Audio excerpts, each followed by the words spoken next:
first of all, what did I know? They didn't have cracks when it left Brooklyn. A couple of weeks later, it gets to Japan, and it had cracks. It's hydrogen cracking. I didn't tell them that, but I knew it was hydrogen cracking. It's delayed cracking. We call it delayed cracking.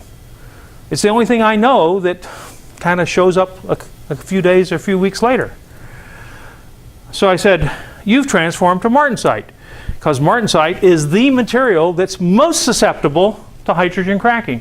So what do we make our HY steels out of? Martensite, right? Because it gives us high strength. What did we do when we went to the HSLA steels? We get rid of the martensite. We now have very fine grain, controlled cooling steels that give us high strength, fine grain size without a lot of alloy content. So what are we doing with the HSLA steels? We were smarter in the 1980s to lower the alloy content, get rid of the martensite, and end up with a more weldable steel. And all we had to do was copy what the Japanese have been doing for 10 years. Okay, so I said, so you got martensite, you got your residual stresses from the forming operation. I don't know where your hydrogen comes from.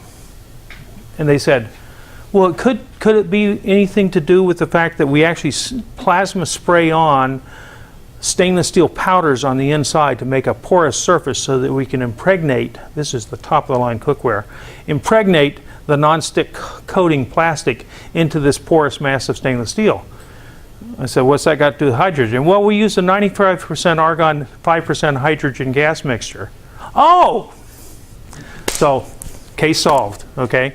So we just had to help them get rid of the hydrogen in their gas spray, and they wouldn't end up with hydrogen cracking when it got to Japan.